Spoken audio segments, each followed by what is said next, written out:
So the whole purpose of this is to go over Brian, who has been crushing it. He's just landed a role with Seventh Level, which is a huge, huge, huge company in the online space, as well as another client of ours who landed it. And yeah, it just in today's call, I want to go over with him kind of how he landed it, but also like where he's at, where he's looking to go, and yeah, just a nice little chat, I guess. But yeah, first things first, Brian, how are you feeling, my man, about the whole thing?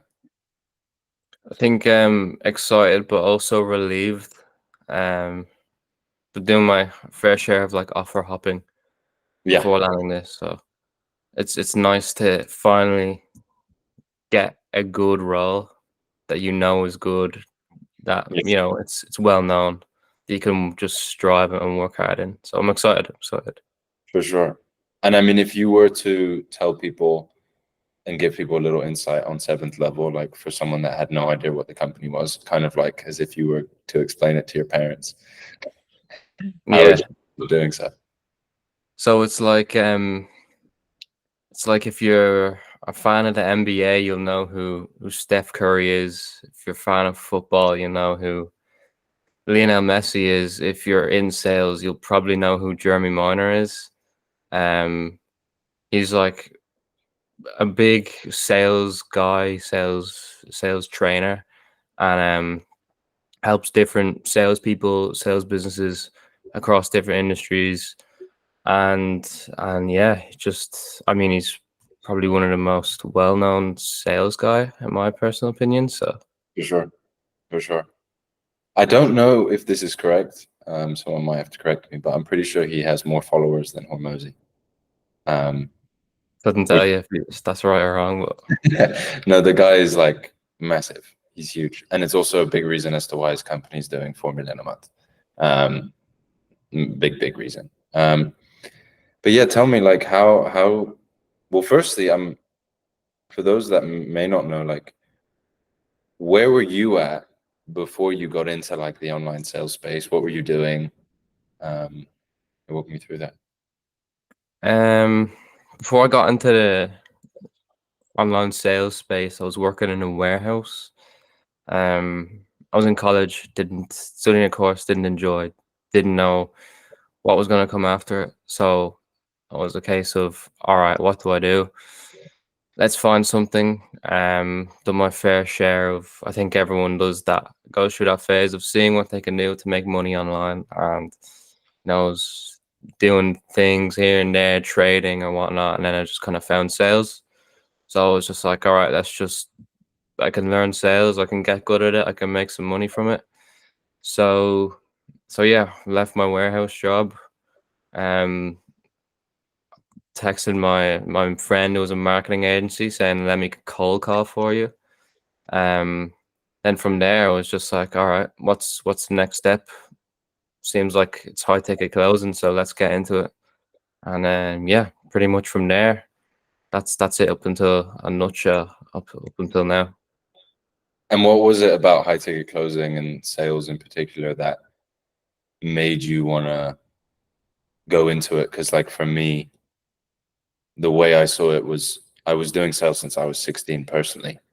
And I always saw it as like something extremely valuable, something that it's a skill that will be with me forever. And like no one can take that away from me. And the amount of money I make is directly correlated to my skill level. That's kind of what appealed to me. But I'm curious what about it appealed to you and made you want Mhm. to get into it. Yeah, so similar to yourself, it was like, first of all, working in a warehouse, you realize, all right, let's take the job that I'm at in the warehouse for an example. If I get better at like my warehouse skills, it's only going to lead me to a job in a warehouse. Um, if I get better at sales, it's only going to lead me to a job that is better, but still in sales. Yeah. So it's like you get paid on your progression, you get paid on how well you learn and implement, and how you deliver, how much money you bring to a business. Hmm. And that's the other thing as well. It's like getting paid for your time and getting paid per hour. I'd rather get paid on something that is it's not like you get paid X amount per hour. I want to get paid on results and Yeah, the mental value that I add to a business. So for because sure. you'll probably, if you're in a job, you'll probably see there's someone doing like going hell for leather, working in the job and thinking they're the boss or the manager, but they're on the same pay grade as you. And Hmm. then there's some other people who are just like chilling out on the back on their break for the whole shift, and they're both getting paid the same. So Yeah. No, exactly. Exactly. Like what you perfectly summed it up, to be honest. It's just like being paid your value, feeling mhm. valued. I think that's so important. Um, and it's something like a big issue with being paid like for your time rather than your value. Like you just Yeah. undervalued, uninspired, and it's just, yeah. Would you say that was like the big thing? Like, what would you say was the big reason, or what was the one thing that you saw that made you think, screw this, I'm done, and I'm gonna get into like making money online? Yeah, I think just the warehouse job. It was um That's no joke. Dan used to do it as well. It's tough work.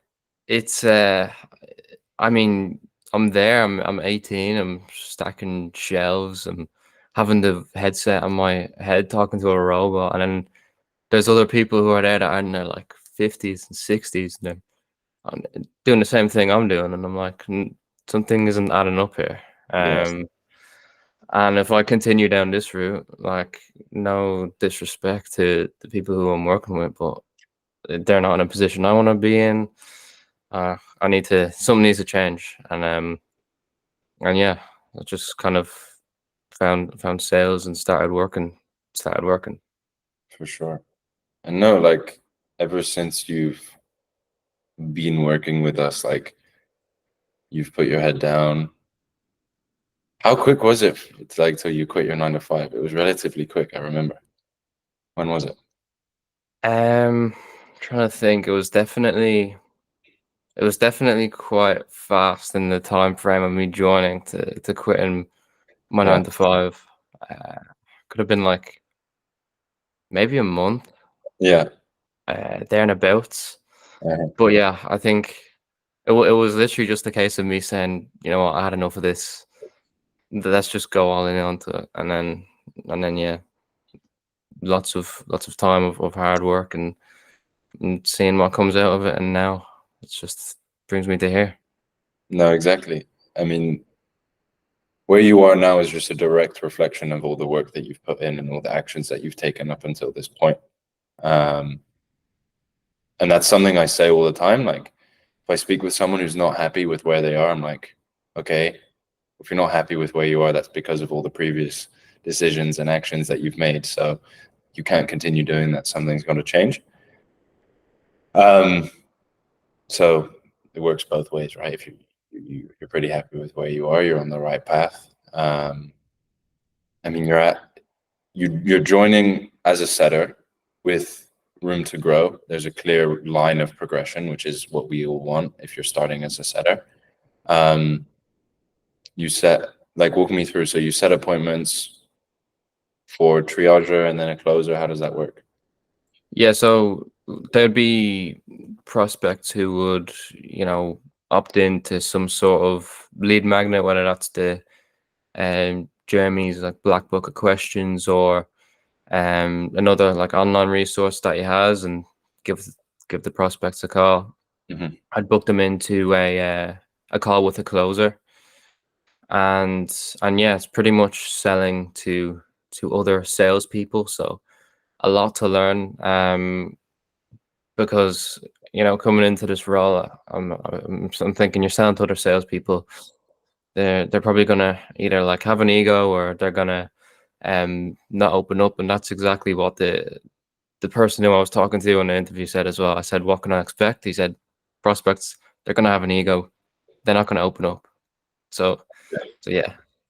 Yeah, no, exactly. That's why it's always fun to sell to salespeople. I've done it before, and It's very interesting for that exact reason. And so it's a lot of like change, shifting beliefs and everything. And no, it's a very, very fun process. It makes you like, it's like you got to work hard for it, but Yeah. it's more fun. It wouldn't be as fun if they just rolled over, I guess. And so in terms of you actually landing the position, I spoke with Jack, and I don't know how accurate this is, but he said like around 500 people applied for the role. Is that correct? Yeah. I didn't ask the interviewer personally, but I know Jack did, and he said the same thing. Yeah, it was about 500 people who applied. And so how many of you guys got accepted? No, Um, 4 out of that 500, including myself and Jack. So not bad. Representing 50, the collective. 50% Enigma. Yeah, representing it very well. Awesome. And so I'm curious, like, obviously, you landing the position, what would you say was, I guess, the biggest help from weekly calls to maybe jumping on like a one-on-one, or the actual content that we provide you with and the training, or even the community? Because I know you're very close with a lot of people in the community, and you've actually like traveled with a few of them, which is pretty dope. But yeah, I'd love you to share your insights on that. Like, what do you feel like was the biggest value add for you landing the role? I think just off the top of my head, obviously there's a lot that goes into it, but I think just to support not only on like the one-to-ones, the weekly calls, and then like the people, the community you're surrounded in, but the support, because it's what kind of made me grow quickly and learn quickly. It was failing quickly and failing as many times as possible. So I would literally assess my failures, bring them to yourself, or bring them to Dan, or bring them to someone else, maybe in like the VC or people in the community, and I'd say, what could I do to improve going forward? And it's like, all right, well, I learned from this failure, let's just fail again. Yeah. Until I just can't fail anymore. Well, everyone's gonna keep failing, but it's just keep on failing. Bring it to people with the support that you have, and then just keep going. Without a doubt. Without a doubt. It's something Dan and I are actually talking about, and I mentioned something similar in a YouTube video that I made, and it's with the editor at the moment, which is basically talking about how like the most successful people, they didn't succeed more, they just failed way more than anyone else. Mhm. And they understood that failure is their superpower. Because if you are able to spot failure, understand why you failed, and understand how to create a plan and implement it to prevent that failure again, you just keep improving, keep improving, keep improving until you're just a beast. So Yeah. like kudos to you, because obviously you've landed a great role, and that is like words of wisdom in a way. Like, it's something that a lot of people are almost scared of, like failing, but you can't be. I'm curious, what do you think there was like a switch that went off like in your head? Did you always not care about failing? Did you kind of understand it? Like, what is it about it? Because I'm not sure if you know this, a lot of people don't like failing, right? It's normal, because no one really wants to be like in pain. It's literally human. It's like programmed into us as humans. What would you say maybe flip the switch, or something that you saw maybe in someone else? I'm curious, what would you feel like it was? I mean, look at what you're gonna do and see, what's the worst that can possibly happen. It's more often than not, it's a case of the worst case scenario isn't that bad. Yeah. Compared to if you just dive deep head first into it, like, what do you have to lose? You probably have everything to gain and nothing to lose. Like, I can remember, I think, like, while I was working my job, I got a first like interview as a DM setter for a big like fitness coach, and I absolutely messed up the interview. It was horrible. So I remember one of the weekly calls, I just brought it to Dan and I was like, let's just do a role play for an interview, and I'll be the interviewer. I'll just give Dan everything that was thrown my way. Yeah. And yeah, I think I watched that call like 3 times, just top to bottom, just taking notes, and I'm like, since then it's been quite fine. So yeah, I Yeah, think it's just a case of like, what's the worst that can happen? for Probably sure. not a lot, and you probably have everything to gain, really. For sure. Um, I mean, I'm pretty confident I can say that you are like in our community the king of interviews. I think you've been on the most interviews. You've turned down a lot of offers as well, which is something that not a lot of people do. Um, and again, I commend you for that, because that's that just shows you that you aren't settling for average. You're not settling for anything less than you feel like you deserve. Um, because like at the end of the day, you have big goals, you have big aspirations, and we'll talk about it like shortly, like some of those goals that you have. But at the end of the day, you're not settling for anything less, and I commend you for that, because a lot of people do, but those people don't usually tend to get to their goals. So yeah, Mhm. good job, yeah.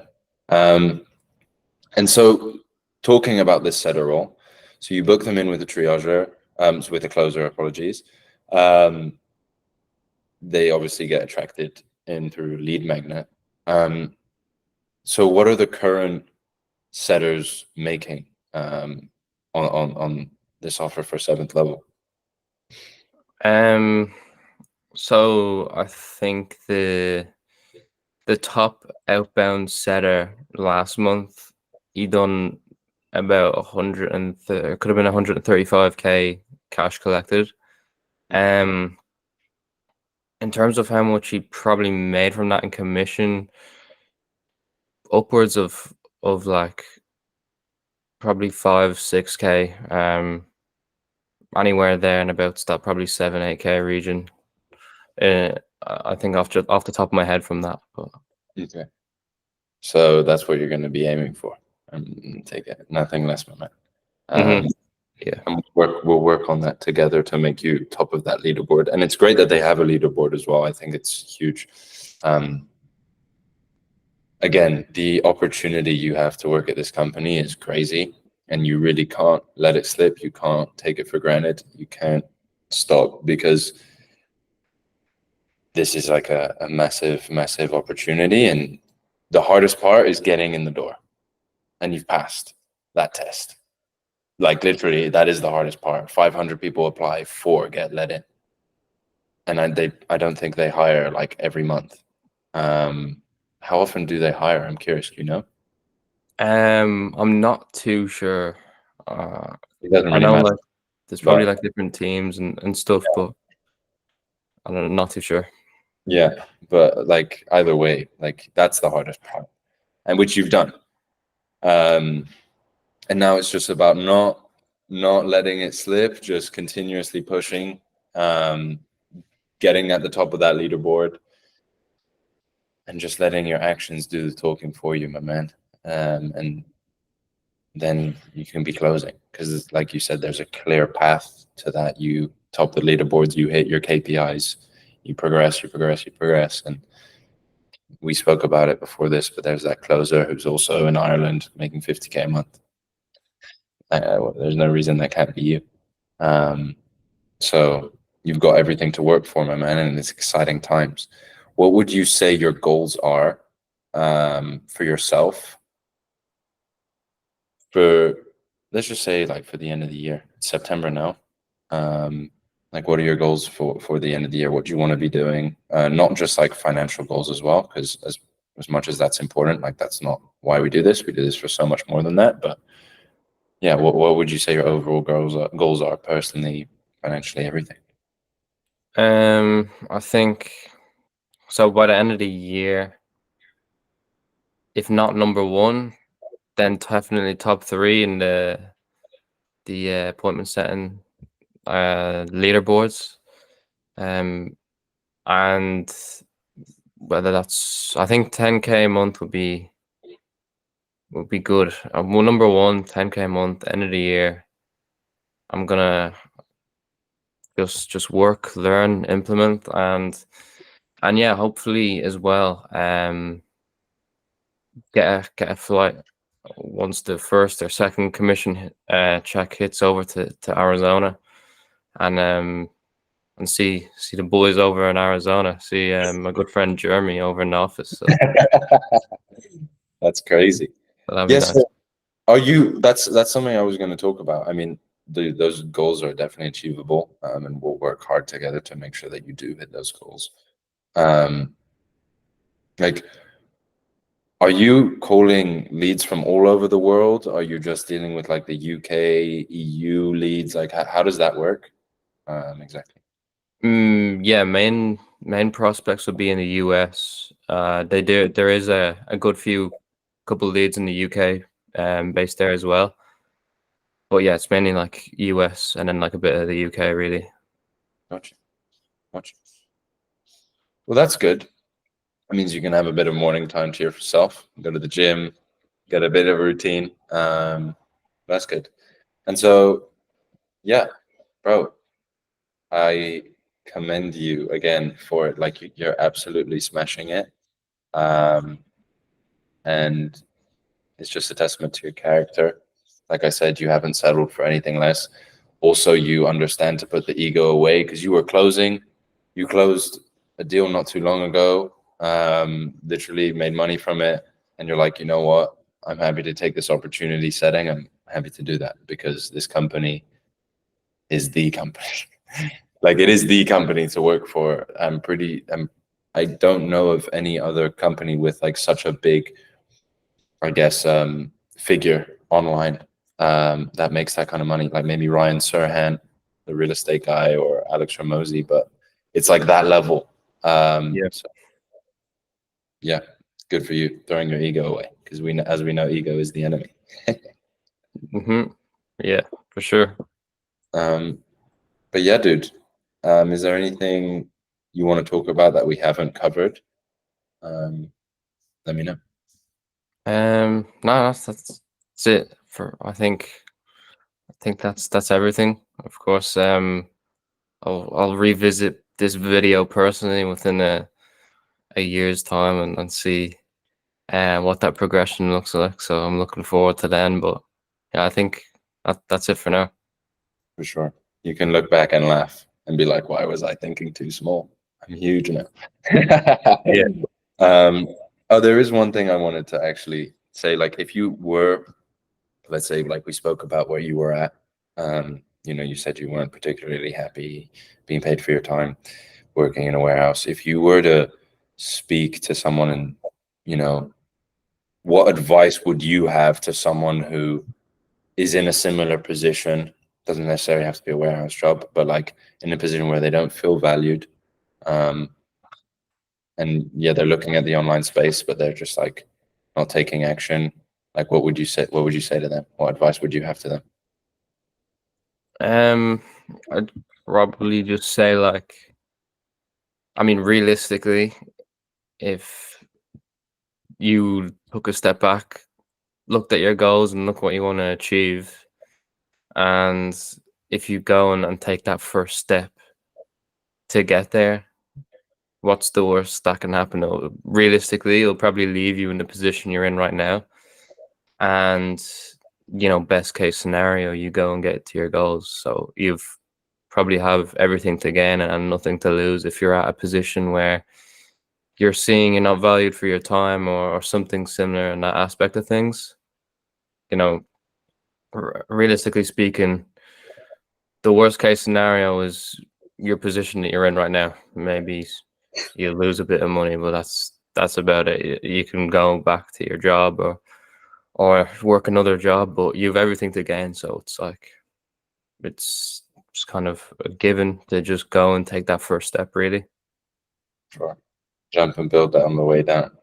Yes, sir. As we love to say. But yeah, that's everything, Brian. I appreciate you jumping on this one. And yeah, like you said, I'm going to be looking forward to reviewing this a year from now and laughing at where you were and where you are a year from now, because it's going to be crazy, man. Yeah, looking forward to it.